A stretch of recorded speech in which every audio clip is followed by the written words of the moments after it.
Let's turn to, let's bring you updates rather on the Russian-Ukraine war. And as the Russian-Ukraine war enters its 236th day, let's take a look at the main developments. At least 3 people have been killed in attacks on Ukraine's capital on Monday, according to Volodymyr Zelensky's presidential office.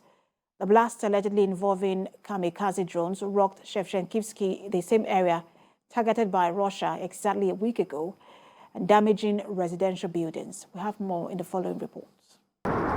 Russian drone strikes in center Kyiv during the morning rush hour attack have killed at least 3 people, according to a Ukrainian official.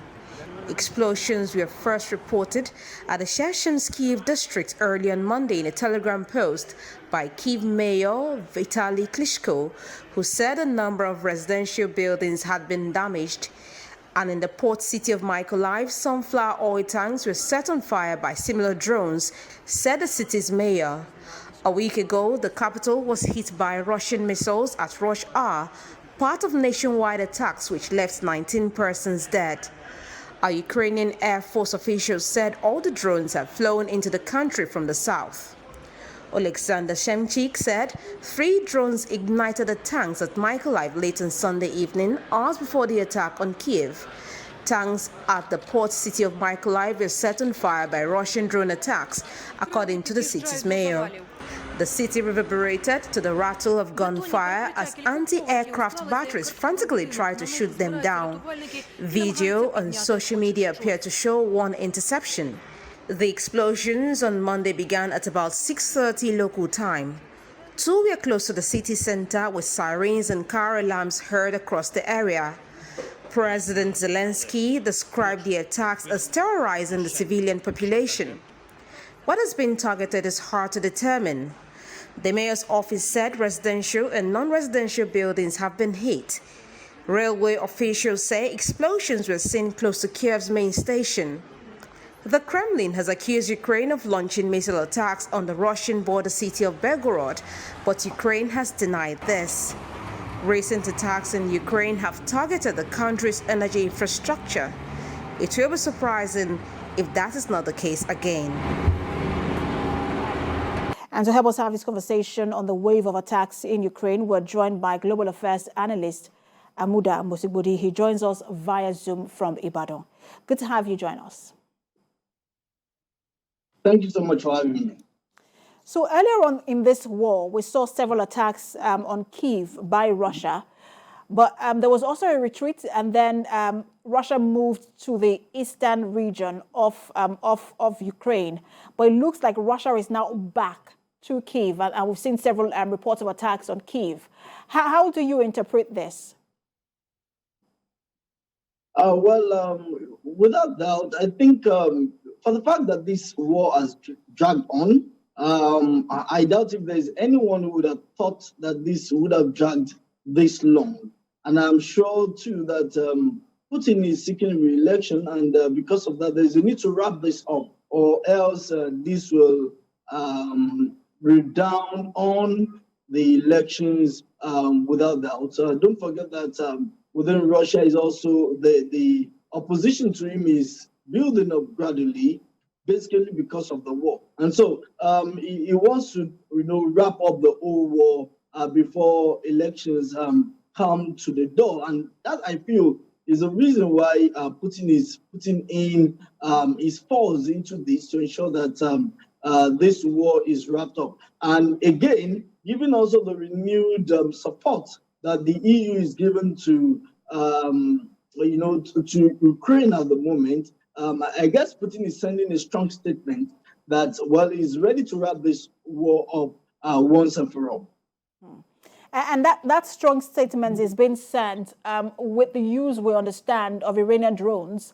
The fact that Russia is deferring to Iran for weapons, what does that say to you about where Russia is in terms of his weapons depletion? Because there have been reports of that.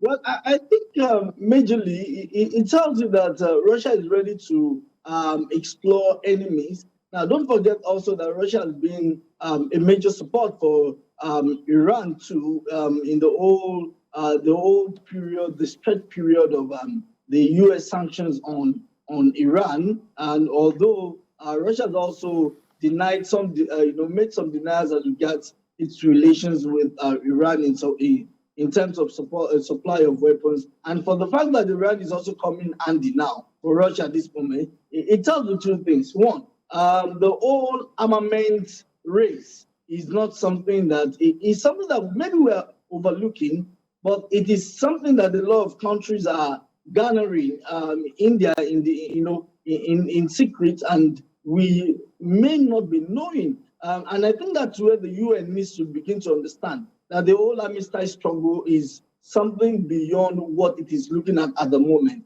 The UN needs to understand that we must engage in that serious disarmament of countries around the world.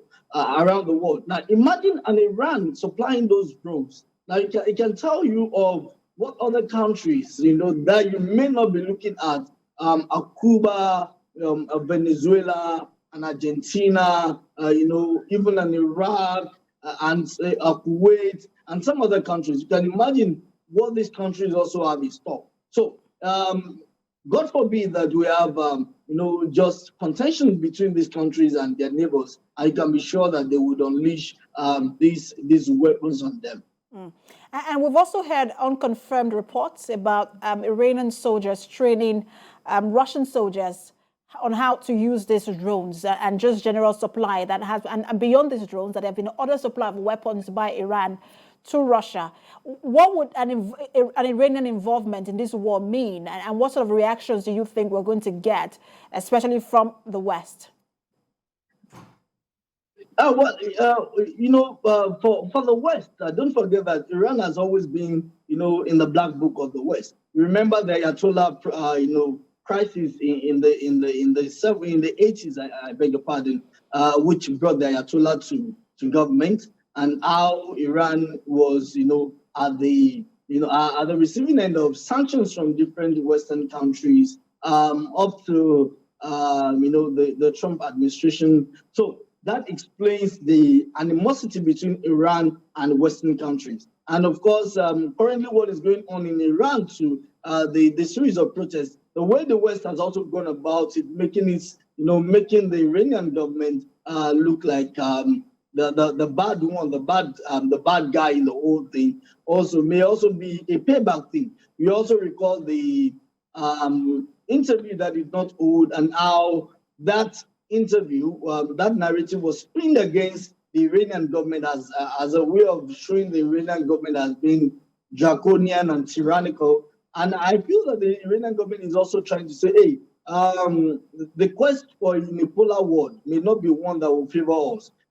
We need to keep having, that balance of power. And Russia in this case, and some other Eastern countries, will serve as the other end of the balance of power. So if Iran is giving the support, for me, I feel that it's a way of fighting the West, and also rendering support to a country that's also lent its back to it, even in its own times of problem too. Actually, many have accused the West of using Ukraine to fight this proxy war. It does seem like other countries might also be using Russia to fight a proxy war with the West. Thank you so much for talking to us, Global Affairs Analyst Amuda Musibudi. Thank you so much.